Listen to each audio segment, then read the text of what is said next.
Great. Well, thank you all so much for joining us today for the extraordinary life of Jimmy Carter. Throughout his life, Jimmy Carter has found himself in extraordinary circumstances, faced with extraordinary opportunities. Today, we're going to examine Carter's life and civic engagement before, during, and after the presidency through the lens of primary sources of the Carter Library and National Archives to address the question, what is the secret to an extraordinary life? Topics to be discussed include Jimmy Carter's early life, his military career, his political career, and what perhaps he's maybe best known for, his post-presidency humanitarian work. And so today's presentation is led by Joshua Montanari, who's the education specialist and volunteer coordinator at the Jimmy Carter Presidential Library. So all 70 of us or so, let's give a big virtual round of applause to Joshua for joining us here today. And Joshua, the floor is yours. Thanks so much. Thank you very much, Robert. And just bear with me a second, folks, while I get my screen shared. PowerPoint seems to take a minute to open up. So one moment and we'll get going here.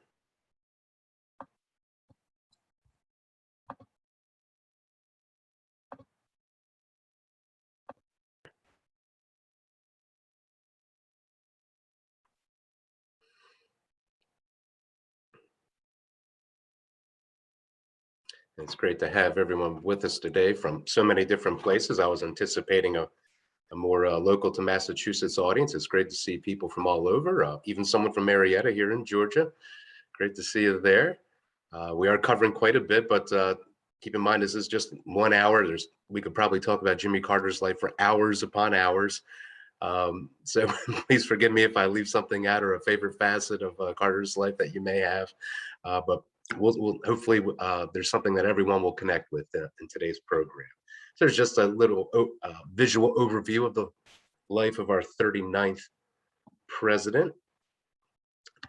And Robert mentioned I work at the Jimmy Carter Presidential Library and Museum in Atlanta, Georgia. We are a part of the National Archives and Records Administration. Now, the presidential libraries, they administer our Hoover through George W. Bush.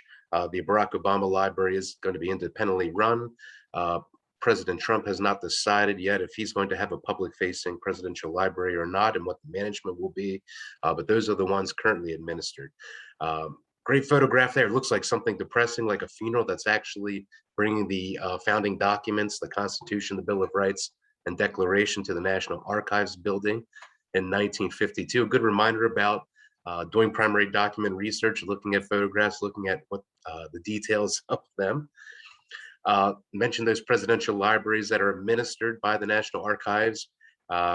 There's a kind of one of our brochures you see unfolded there where those are all located. Hopefully you all have one that's somewhat close to you. If not, there's probably a National Archives facility that is close to you. And just quick about presidential libraries. These are outgoing presidents, as mentioned, it's their choice to have a public-facing institution. If they choose to do so, as President Carter did, it is upon them to raise the money for land acquisition, construction. Then typically what happens is management is then handed over to the National Archives and Records Administration. The Carter Presidential Library opened on President Carter's birthday, October 1st in 1986. This one-term president has 40 million pages of written materials, 40,000 museum objects, artifacts, 500,000 photographs, and thousands of hours of audio and videotape. And there you get a small glimpse of our collection as you can see it from our museum floor in our exhibit area. And why do we use these primary sources? Well, they make us question where information comes from, original intent, the context. Naturally, film, audio gives us intangible things to consider we might not get from a still photograph or just text on a paper. And we try to get folks to come in to gain new perspectives. I like to think that's why we have researchers come to our site, is that we're offering them something they do not know. And hopefully we don't answer all their questions.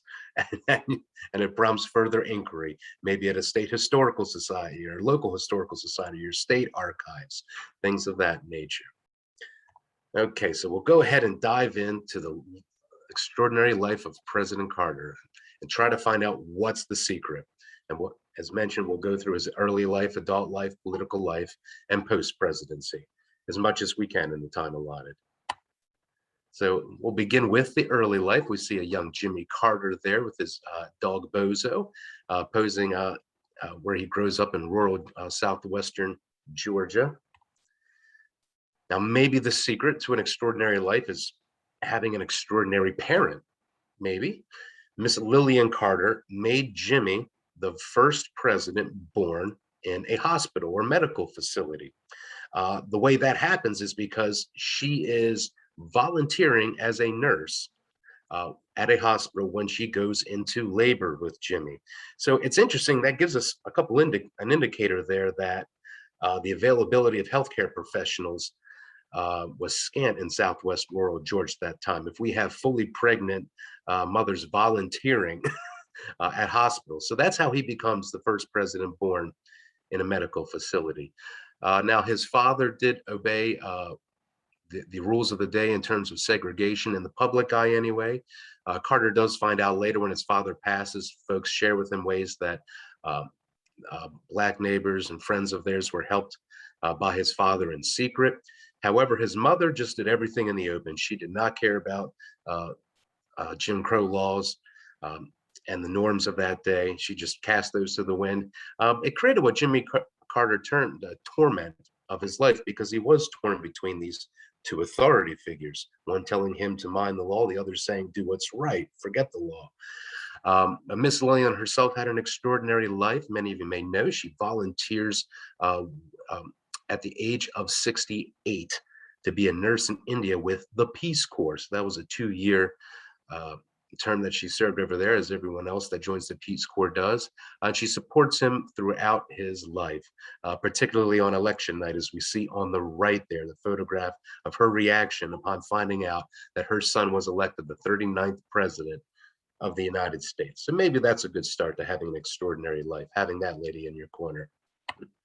And the house that she raises Jimmy and his brother and 2 sisters in is located in Archer, Georgia, just down the road from Plains, Georgia. It's about a 5-minute drive. And you can tour this home today as it is part of the Jimmy Carter National Historical Park. You can go inside of that house. That was built as a kit ordered from Sears and Roebuck. So his parents do put the house together.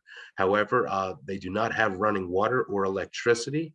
Electricity does come a little bit later during Franklin Roosevelt's term as president with the Rural Electrification Act. So that area of Southwest Georgia was impacted by that. But you can, as mentioned, go here. You can tour the house, the grounds. There is a, I guess you could say, an exemplary portion of the original farm left that they do contract with a local farmer to maintain. You can see some other structures on the property as well, including a clay tennis court his father constructed that Jimmy laments he was typically beaten by his father on even as he got into his teen years. So that's a great site to go and see and maybe get a sense of what it is that are conditions that a future president grew up around. Now, if you come to our museum, you can see that report card that you see on the right side of your screen on display. That's Jimmy Carter's first grade report card, showing how hard he worked in school. You see a whole lot of A's on there that he was earning after he was up an hour before the sun to do chores at home on the farm, which he often referred to as the Stone Age, saying that the farming then was closer to the Stone Age than modern farming today. But he still gets to school, gets those grades, except for one subject. If you go down the list there of subjects, you'll see one that's not printed, but written in pencil: teeth. Much like his fully pregnant mother volunteering at the hospital, it seems dentists are also in short supply in Southwest Georgia. So it was upon teachers to check their students' mouths for their dental health and hygiene. And you can see they really don't have a lot of specifics to give, just okay, as far as his grade goes there. Young Jimmy Carter was also known to sell peanuts and ice cream down on Main Street in Plains before school whenever he had spare moments. So he's got an entrepreneurial mind. He's got an academic mind at a very young age. Now moving into his adult life, there we see he and his wife Rosalind on their wedding day. We'll get to that. So Jimmy Carter was inspired to serve in the Navy at a very young age. He had a special bond with his Uncle Tom, who was his mother Lillian's brother. Uncle Tom Gordy was in the Navy, stationed all over the world, would often send Jimmy and the rest of the family letters and postcards from where he was stationed, telling about the things he was seeing outside of Georgia. But unfortunately, in the Second World War, Tom Gordy does become a prisoner of war.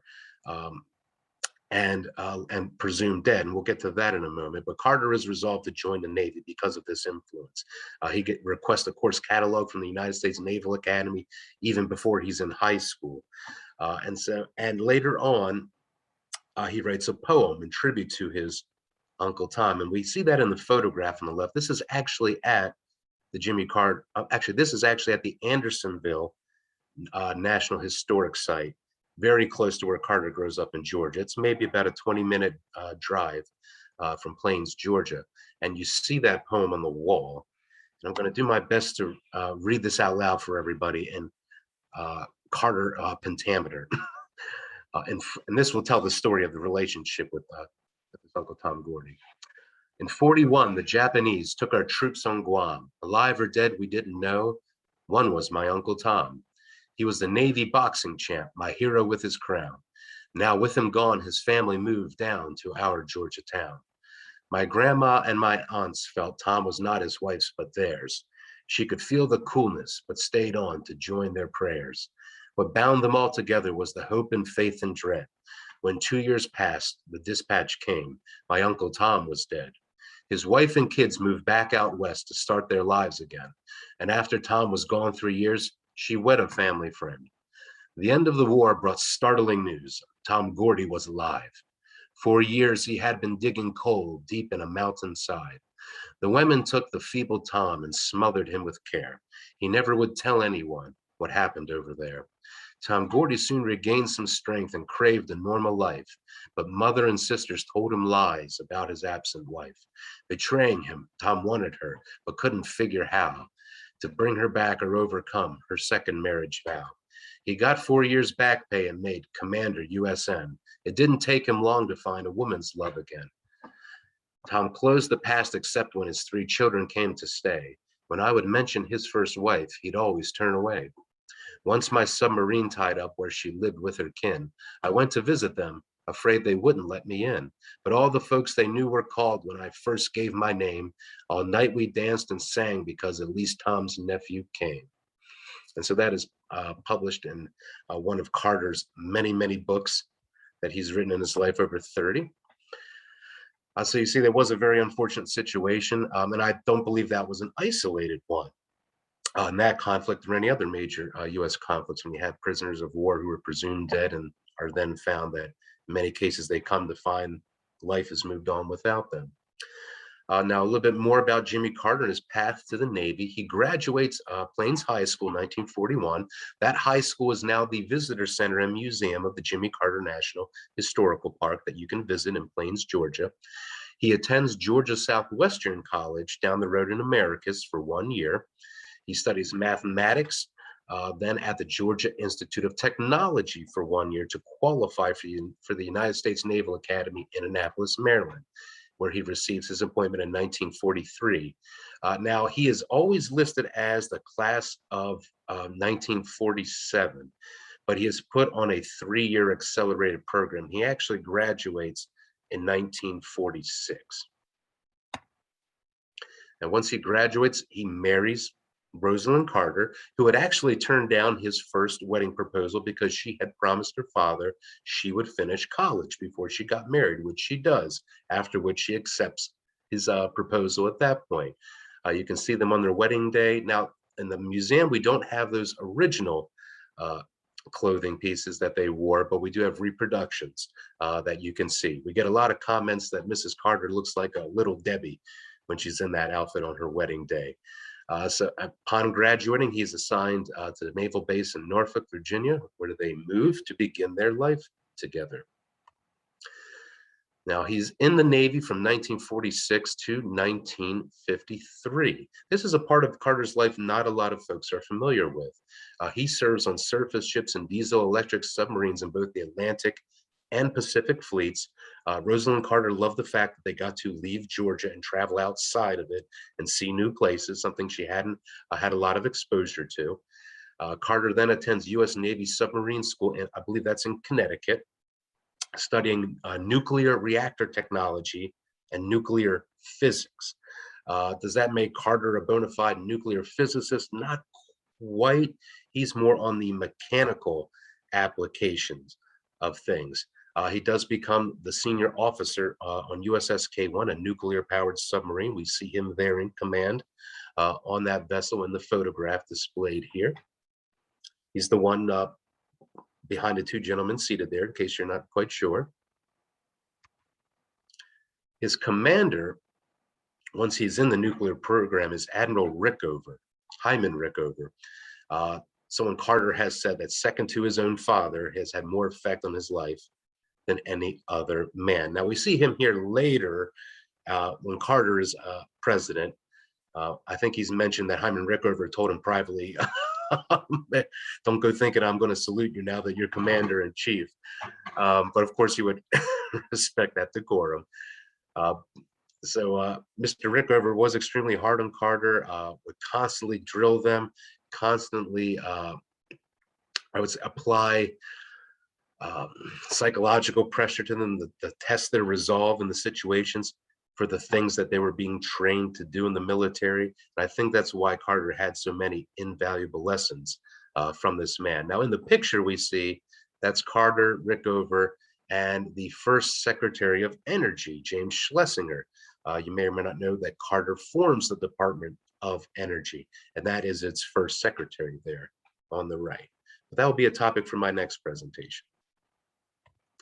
So that training comes in handy when we have the first nuclear meltdown in world history at Chalk River Laboratories in Ottawa, Canada in 1952. Radioactive material is released there. And what Carter's role is leading a team of 23 personnel to go in and repair that reactor. The way they do this is setting up a copy of that reactor in an adjacent tennis court and practicing and practicing and practicing, because they have to work in 90-second increments. At least that was the standard at that time. Now, Carter and his team were measured after they performed this task, which they are successful. That reactor is up and running again 2 years later. But when he's given urinalysis tests, he's still coming up positive for radiation more than 6 months later. And it's determined that he and his men absorbed about 1.5 years worth of radiation in each of those 90-second increments. So something they were still figuring out at the time. I like to think it's a great comic book hero origin story. And maybe that's how President Carter's had such amazing longevity and endurance in his life, was from his experiences at Chalk River. But maybe somebody at Marvel will pick that up for me.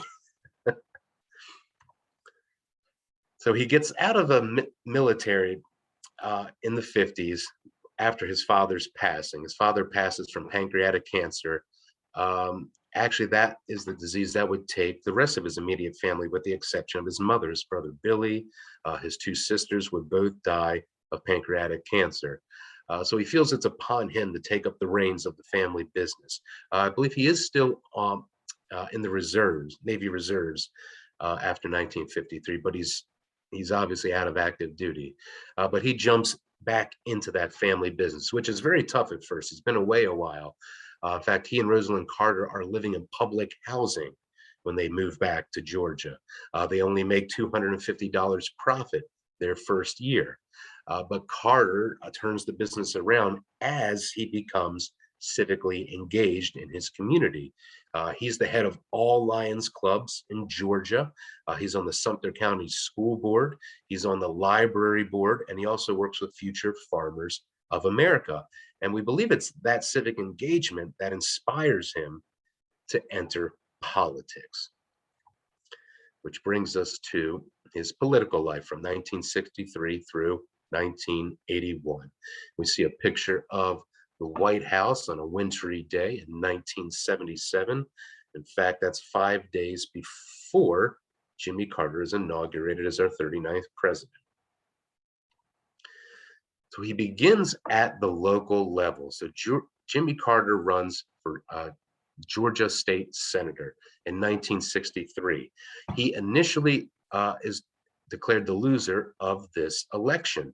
A local journalist does a little digging and uncovers tangible evidence that this was a fraudulent election. In other words, they did find that people who were in the local cemetery somehow made it out to vote for his opponent on that day. The difference was enough to propel Carter to win that local election. And it's interesting to posit, what if that journalist had not done their due diligence and Carter had not urged them to pursue that? Maybe we would just have Jimmy Carter, the peanut farmer, and most of us would not have any awareness of it. But that's not what happens. He is elected as a Georgia State Senator. He serves 2 terms in that capacity. He then runs for Georgia governor in 1966, as we see him doing on the right-hand side there, going out, meeting people, pressing them in the flesh. He loses in 1966 to a man named Lester Maddox, who we'll talk about in a moment. He tries again in 1970.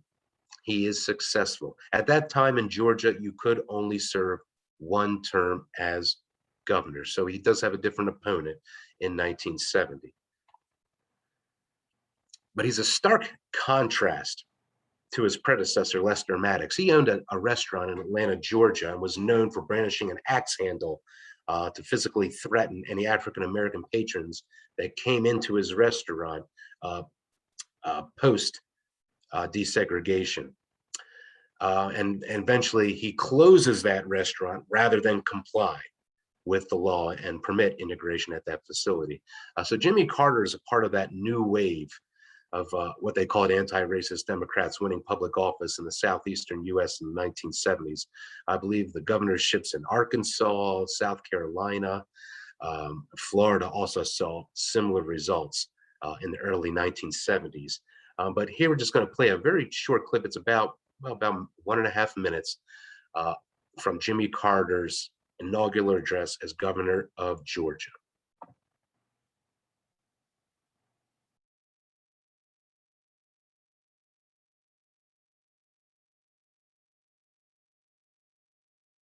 At the end of a long campaign, I believe I know our people of this state as well as anyone could. Based on this knowledge of Georgians, North and South, rural and urban, liberal and conservative, I say to you quite frankly that the time for racial discrimination is over.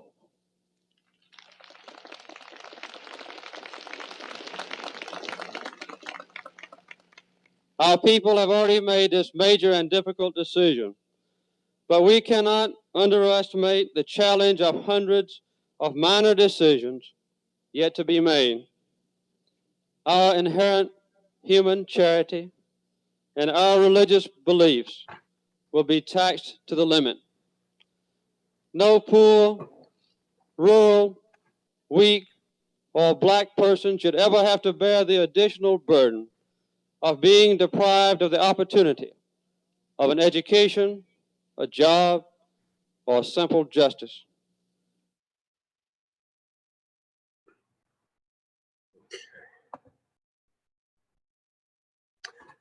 And so that was a huge shift, a catalytic shift in politics. And many people believe Jimmy Carter was a part of that we saw it happen over the 1970s and 80s, where there was previously a The southeastern United States was a Democratic stronghold, but then we see people migrating to the Republican Party, and that kind of inverts the political map to the point of where it more or less has been for the last 30 to 40 years. After the governorship of Georgia, he wants to keep ascending up the ladder to have more and more opportunities for service. That's what seems to be what drives Jimmy Carter, is having a wider outlet or a bigger audience to serve. So he does decide to run for president in 1976, and no one is projecting him to win this election, more or less even finish in the top 3. But he has a very dedicated core of volunteers known as the Peanut Brigade that helped propel him to the White House. And that includes his friends, family, neighbors. His own immediate family were typically each traveling in a different state, making stops to campaign for Jimmy. Even his daughter, Amy, would make campaign stops, speaking to kids and adults alike. And we do have a good number of or objects in our exhibit gallery from the Peanut Brigade, hand-sewn clothing and apparel, frisbees, signs, pennants like you see them waving there. In fact, I would say the most often donated items people try to donate to us are things from the campaign. And oftentimes people tell us, oh, I was part of the Peanut Brigade. But however, our collection is fully brimming with campaign materials from 76 and 80. So typically I do try to accept some here and there for educational purposes or for tactile purposes for visually impaired people so they can feel and touch something. But I would just advise anyone, if you're thinking of trying to donate campaign materials to the library, there's a good chance we might tell you we're good on that, because we do get quite a few of those donations. Maybe the secret to that extraordinary life was building new relationships. We see how Carter worked with people in his community to get his farming business back up to the level that his father had run it at, and with all that various civic engagement. Well, something he does when he gets to the presidency is he really builds on the work of his predecessors, particularly Nixon and Ford, his 2 immediate predecessors. Now, we often hear Nixon goes to China. So Richard Nixon does start that conversation with communist China about trying to open up relations between our nations. Gerald Ford continues that conversation, but it's actually Jimmy Carter who officially establishes diplomatic relations with China. Now, it's about 3 years ago, I brought my interns along down to Plains, Georgia. We were visiting there with interns of the Carter Center, who we share a campus with, and we had an audience with President Carter that day. And at one point, one of the students asked President Carter what his most significant accomplishment as president was. And I'm waiting for him to say the Camp David Accords, the Panama Canal treaties, getting all of the 52 hostages from Iran home safely. But his response, without blinking, was establishing diplomatic relations with China. So that's something I witnessed firsthand, heard him say himself. So that's something I highly encourage folks to look more into that topic, because again, it's one most people don't think about with Jimmy Carter. So please look into that more. And speaking of diplomatic relations, so we mentioned the Camp David Accords, and maybe that secret is maybe not so much something for yourself, but helping others have peace. Now, the Camp David Accords were unprecedented as far as a United States president leveraging that influence to get an agreement between 2 other nations. This was something that had been tried in preceding administrations, but really what's pushing this is I'm guessing we might have some folks who were actually alive in the 70s and remember circumstances in our nation at that time. When we have this almost endless decades of war between Israel and its Arab neighbors, that does begin to hit home for us. Through those conflicts, the United States is providing support to Israel. After the conflicts in, I believe, 1970, which ends in 1973 between those nations. We have the Arab oil embargo, which is put on the United States for their support of Israel, and that sends energy prices skyrocketing. It is lifted a little bit later in the Ford administration, but the damage is kind of done. That ripples in society and into the financial sectors they hang around for a bit. So this becomes a pressing matter in the Carter administration to resolve those conflicts, to stop the fluctuations in energy prices in the global markets. This is a 13-day undertaking. But when you really stop and think about it, does any president get to say, for the next 2 weeks, this is the thing I'm doing? No, they really don't. So they went into this thinking this is just going to be a weekend, and we'll see if we can get maybe consensus on 1 or 2 issues. But Carter really presses it. Initially, he goes in as just as an arbitrator. He sees that these two sides are never going to meet eye to eye without intervention from a third party. So he does transform the U.S.'s role and becomes an active participant, puts forth, at great risk, mind you, a United States proposal for peace. Now, when he's garnered support from senators in Congress, who he's going to need to sign off on any treaty, he's told them, we're not going to be making the proposals. I'm just there to referee. So he does renege on that. It does work. It is a calculated risk that pays off in the end, because they do come to an agreement that ends those more than 40 years of war. It establishes diplomatic relations between Egypt and Israel and returns the Sinai Peninsula to Egypt. And this has been a lasting peace that's still intact today. But how did it happen? 12 days of failure and then sudden success on the 13th day. This photograph may be the moment that happens, but we're going to bring another perspective to it to supplement this photograph. We're going to have some of Carter's own words about what happened in that interaction that made what seemed like a failure at Camp David into a success. The last day was a turning point because we thought we had failed.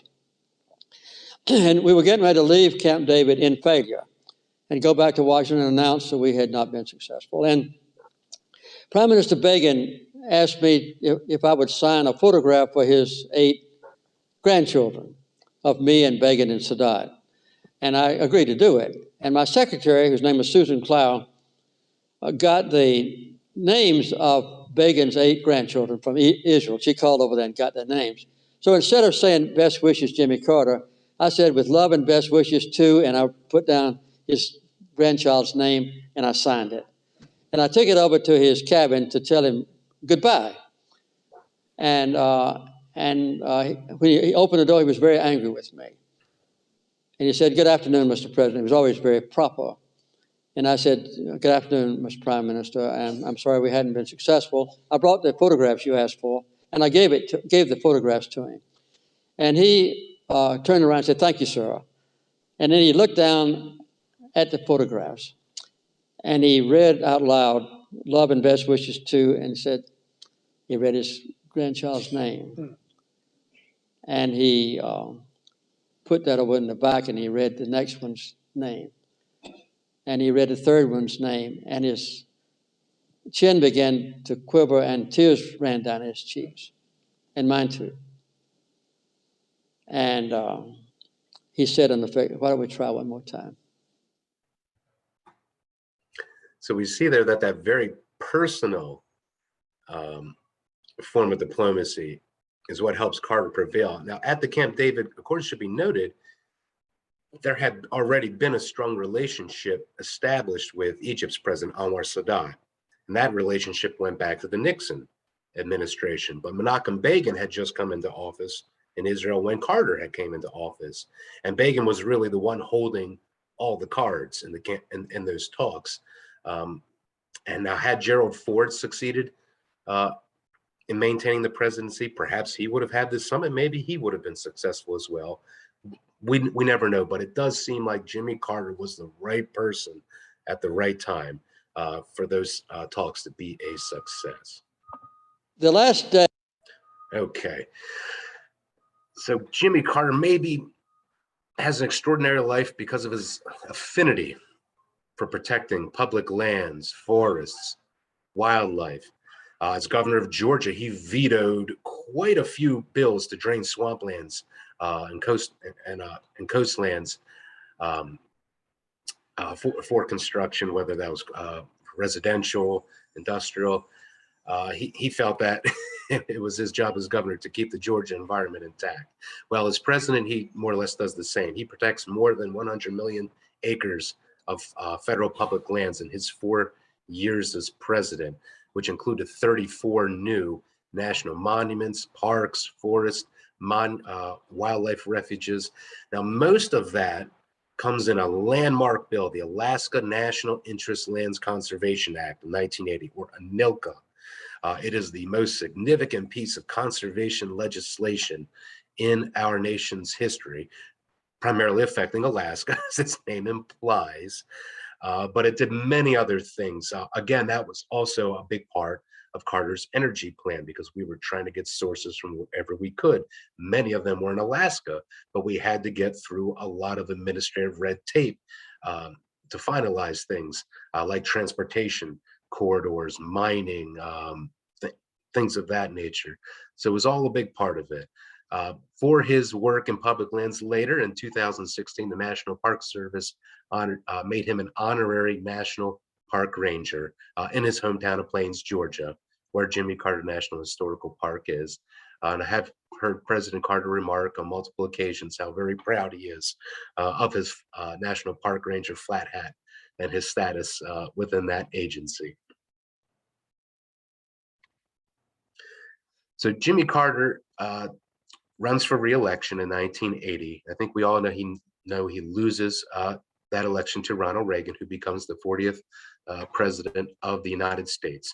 Jimmy Carter is a very young former president, similar in age, I would say, to Barack Obama in their mid 50s. So he's got quite a bit left ahead of him. Now, while he is in office, the farm is put into a trust. Brother Billy's running that. Things aren't run quite so well. When they get out, there's about $1.5 million of debt. So the Carters immediately, both of Rosalind and Jimmy, begin writing books. And from the proceeds of those books, they are able to get out of their debt, and they then establish the Carter Center, which is a nonprofit organization that the Carter Library shares a campus with here in Atlanta, Georgia. But better than me tell you what they do, I am just going to play you their video to let them tell you what they do. I know a lot of folks associate President Carter with Habitat for Humanity, which he is still very much, they are involved in and connected with. But that really that's the tip of the iceberg of what the Carters have been doing since they've left Washington. So here's a taste of what they've been up to.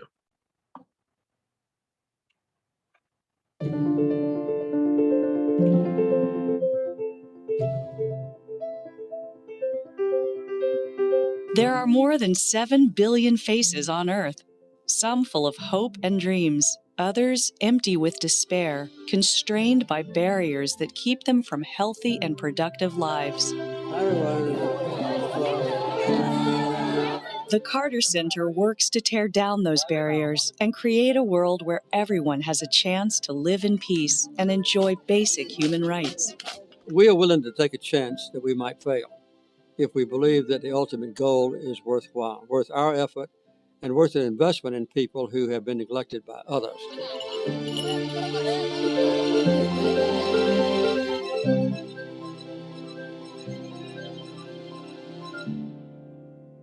She gets three tablets. The Carter Center has worked in over 80 countries to advance peace and fight devastating diseases. Salam alaikum.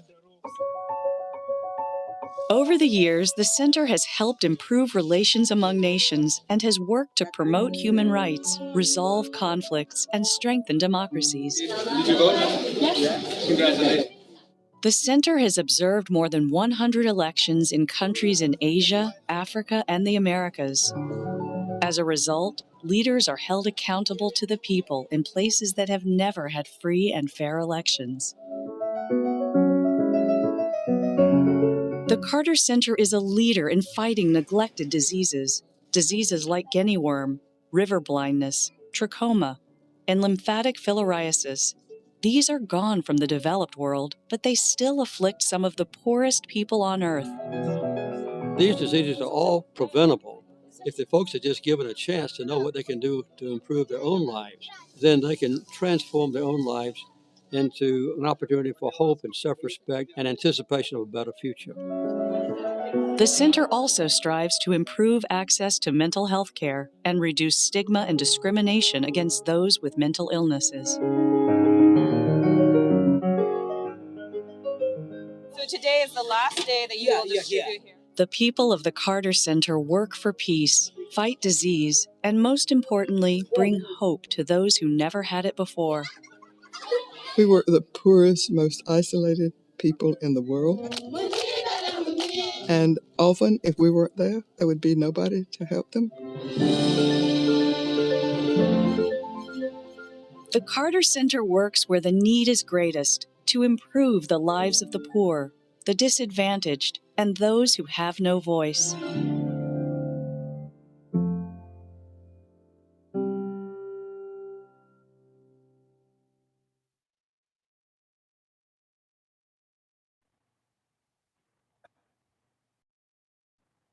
Oops, sorry, I have to go back out.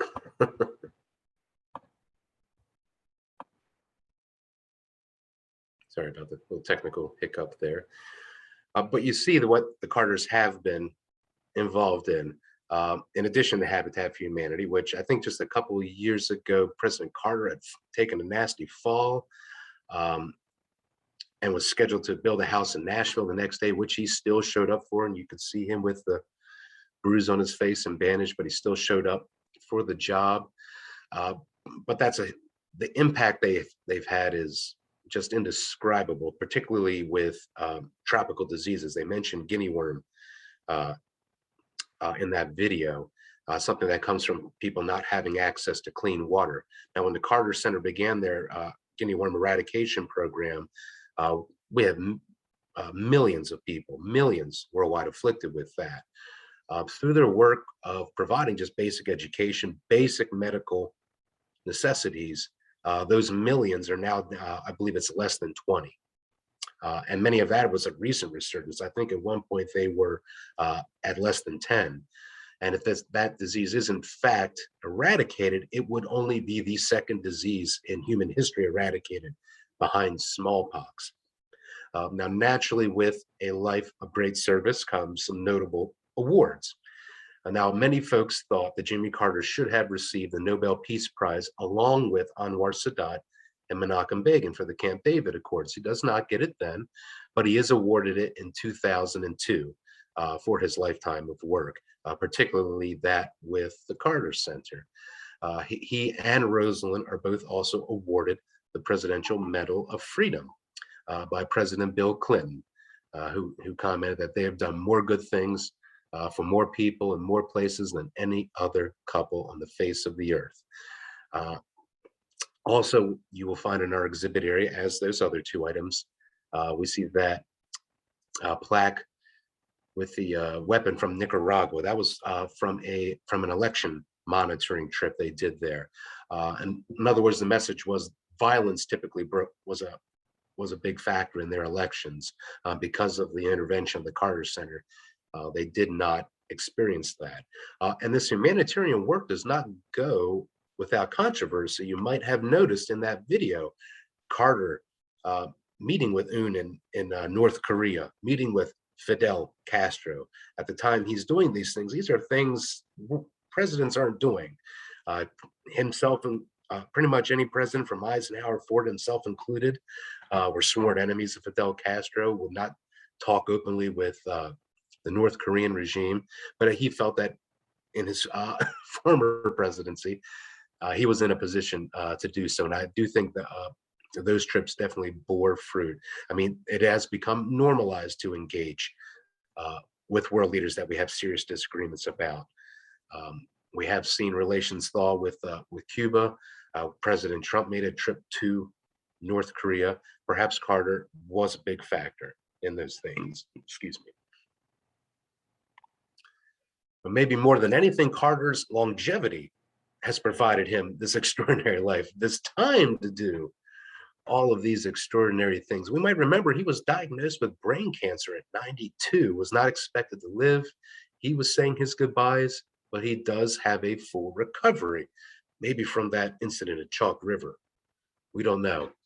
But he is officially the longest living president in U.S. history. He did surpass George H.W. Bush for that honor. And he and Rosalind are the longest married presidential couple. They got married in 1946, still together today. I was very fortunate at one point to have an audience with Mrs. Carter, me and about 5 or 6 of my colleagues when we visited Plains. I was getting ready to get married at that point. I asked Mrs. Carter if she had any advice for me. She told me, well, me and Jimmy love to read the Bible together. We actually try to read it in Spanish to keep up on our foreign language skills. We fish together, take trips together, she said, but make sure you get away from each other. So I try to take that to heart. My wife was happy to hear that advice. So a little word to the wise for any married folks out there: get away from each other from time to time. But the photograph we're seeing there, that is from their 75th wedding anniversary party that they had in Plains last year. Another president came, Bill Clinton, his wife, former senator, former first lady, former secretary of state, former presidential candidate Hillary Clinton came to see them there for that celebration, along with about 200 other people. So again, getting back to what we mentioned at the beginning, Jimmy Carter has just had this extraordinary life full of extraordinary opportunities. Now, I think this Carter quote, which seems it's a bit of a tongue twister, really sums up Jimmy's secret to have an extraordinary life. He says, "I have one life and one chance to make it count for something. My faith demands that I do whatever I can, wherever I am, whenever I can, for as long as I can, with whatever I have, to try and make a difference." And I think it's that last part, make a difference. I think maybe if we follow that formula, the rest will follow. And the photograph that we see on the screen here, this was Jimmy Carter greeting residents of the South Bronx in October of 1977. You may or may not know the Bronx were essentially on fire for most of the 1970s. And Jimmy Carter made a point to stop and speak with residents there when he had a previous engagement at the United Nations building that day. But again, I think that moment spoke to the quote that we see here on the screen, that he had the time, so he made the time to go meet with those folks and hear about what they were going through to try to resolve that problem. But that is the end of my presentation. So I thank you so much for being here with me today. And I believe we have some time for some Q&A with folks, or even if you just have an experience or story you want to share. So let me exit out of my screen and stop sharing, and Great. Yeah, let's Joshua. some time for some interaction here. Yeah, excellent. Well, you do that. So I do have some questions, and if we have time, I'll certainly read some of the comments. But let me get to the questions first. James asks, did President Carter ever win the Nobel Peace Prize? Yes, so as I mentioned in the presentation, he wins the Nobel Peace Prize in 2002. Now, here's a fact you might not know. So we have that on display in our museum here in Atlanta, Georgia. There is another Nobel Peace Prize located in Atlanta, Georgia. Can anyone put in the chat who won that prize? Let's see, a real famous person, a native of Atlanta, Georgia, worked for peace and equality. All right, I see MLK, there it is. So Martin Luther King wins the Nobel Peace Prize. His prize is located at the King Center, which is just 1.2 miles from the Carter Library, making these two Nobel Peace Prizes the most closely geographically located Nobel Peace Prizes on the face of the earth. And the other presidents who have won the Nobel Peace Prize all have a connection to Georgia. Teddy Roosevelt's, I believe his wife's family, second wife's family from Georgia. Woodrow Wilson spent his summers in Augusta, Georgia. Barack Obama's wife, Michelle's family, I believe, strong connections there in Georgia. So apparently if you're from Georgia and you make it to the White House, there's a really good chance you're going to get the Nobel Peace Prize. Okay, what other questions do we have here? An anonymous attendee asks, who did Carter run against in the 1976 Democratic primary? Oh, it was actually a really crowded field that year. I know Paul Tsongas, I believe, was in there. Mondale himself, I believe, had one point put his hat in the ring. Jerry Brown, California. Seems like he was in a lot of different presidential races. He really had some endurance. I think Cecil Andrews as well. So I don't know the comprehensive list, but I do know, I think there was at least 9 to 12 other candidates in that field. And it should be noted that it's Carter. I mean, these seem to be kind of becoming undone right now, but he created that tradition of the primaries in New Hampshire and Iowa being litmus tests. Because at that point, most candidates weren't going to all corners of the country. They were more or less going where the big electoral votes were. But it's Carter and the Peanut Brigade that really go to every corner of the nation. And it's those states where he came back as the underdog to win that made us then take a look at what's happening in New Hampshire, Iowa, as an indicator for how the rest of the race will go. So I'm sorry I don't have the complete list of that for you. I'm sure that's a quick, easy Google search, but I did know a couple of people. Just to say it was a crowded field, I know that much. Rosamond asks, we never hear anything about Amy. Is the family close? The family is very close.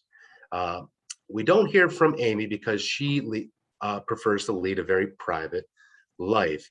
It may occur to folks that she was really the last White House child that was fully in the spotlight. We see beginning with Chelsea Clinton, then continuing with the Bush daughters and the Obama daughters, and then Barron Trump, that we keep presidential kids, out of the limelight, and they're kind of, hands off as far as the press and everything else goes. But Amy Carter, she had reporters waiting every day when they took her to school, because she did attend a public school in DC. I mean, there's so much documentation of Amy Carter. In fact, I have a whole program about Amy Carter because of how much exposure she got. But what I can tell you is that she is a teacher, and she does live in the metro Atlanta area. And she's married with children. And that's all I can tell you, because that's all I know, because she does lead a private life. And most folks don't realize the Carters have 3 sons, but they were all essentially adults when Carter gets to the White House. In Jimmy Carter's own words, Amy was a 12-year negotiation with Roosevelt. So she came a little later, and Amy's commented that she basically got to grow up with 4 dads because her brothers were all of adult age, more or less, when she's born. Joyce says, wonderful presentation. President Carter is a bright spot in our US history. Her question is, as new presidents assume office, do former presidents like Jimmy Carter offer their services to that president? For example, how to manage staff, how to manage divisive politics with other branches of government, how to manage a crisis, etc., or do they wait to be asked? I think that's probably on a case-by-case basis. I know there is what they call the former president's club, where living presidents do gather on occasion. I think I would have to say that Jimmy Carter has offered his services to all succeeding presidents since him. Even I would say recently during the Trump administration, when might know that President Trump had a bone to pick with China. Again, it's Jimmy Carter establishes diplomatic relations with China, and I do know that he and President Trump did speak on the subject of China directly with each other.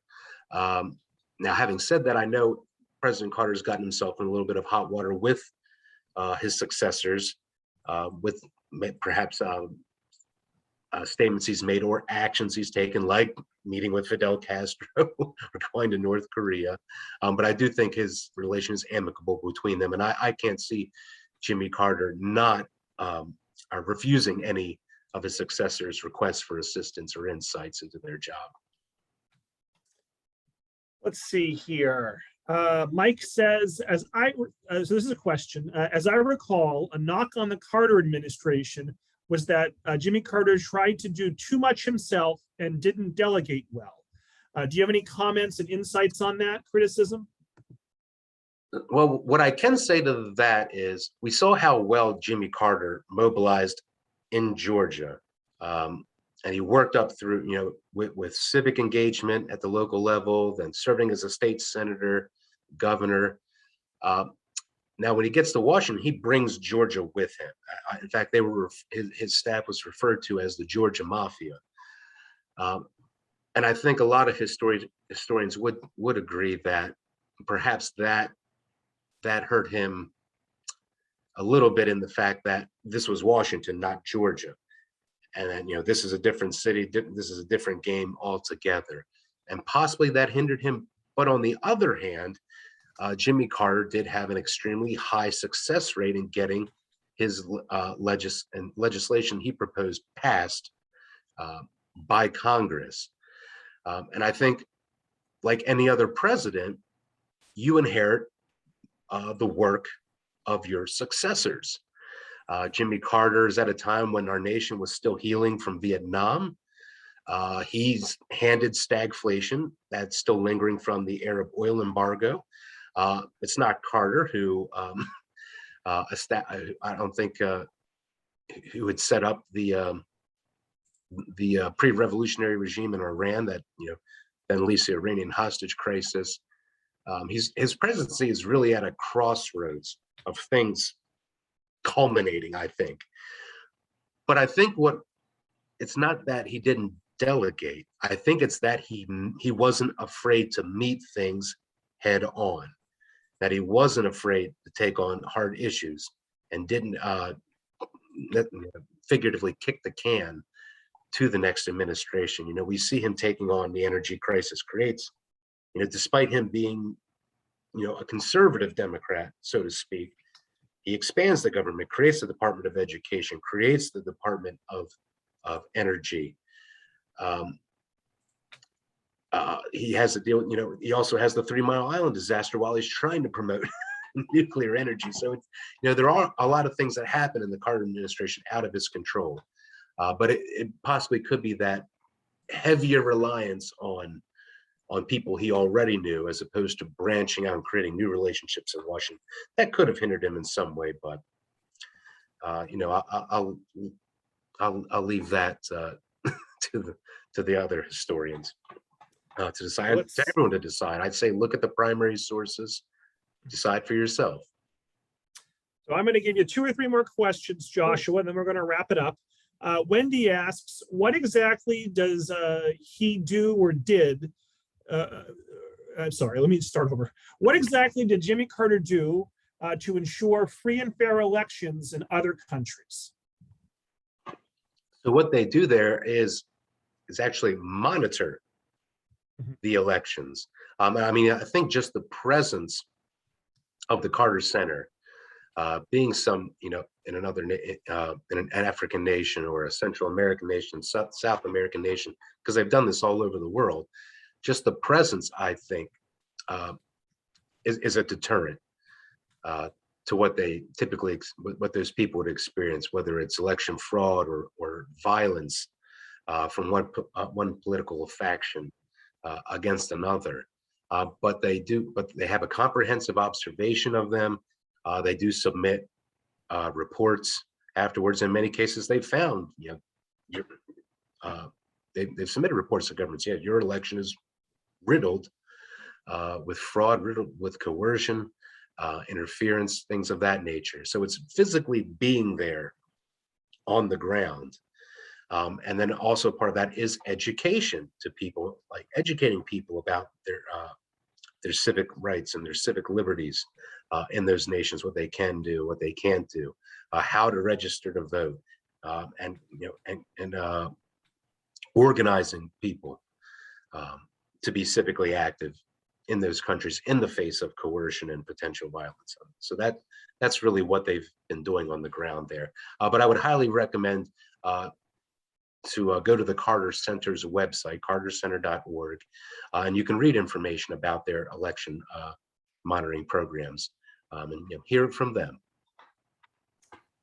Anne in the Q&A asks, what caused the oil and gas shortages during his presidency, and what did he do? Now, Joshua, I don't want you to answer, and Anne, I'm going to tease that Joshua was coming back. It's going to be a little while. He's back in August, on Tuesday, August 23rd at 2 o'clock, and he'll be talking about just this topic, the energy crisis of the 1970s and Jimmy Carter's response.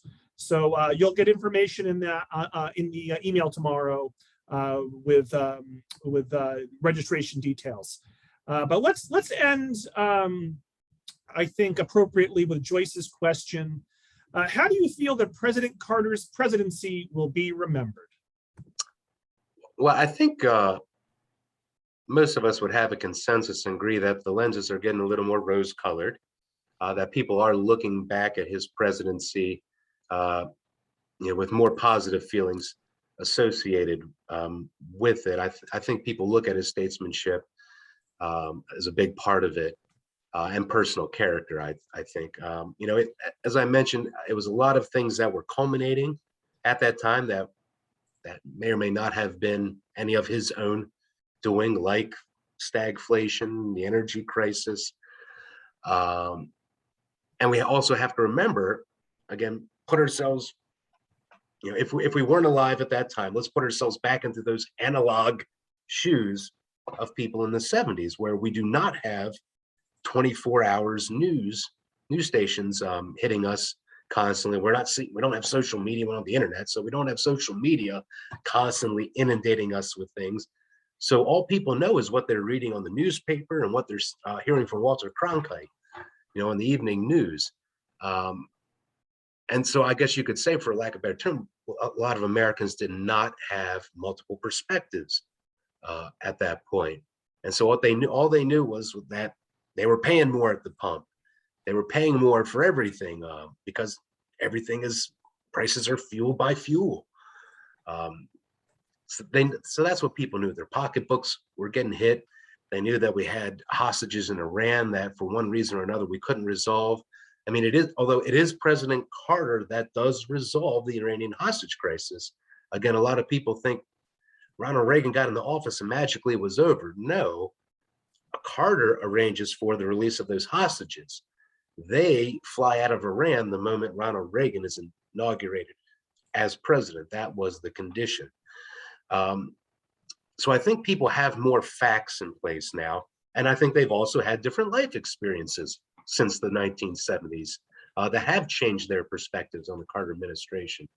So I do think people are going to remember him more positively than, let's say, during the 1980 election.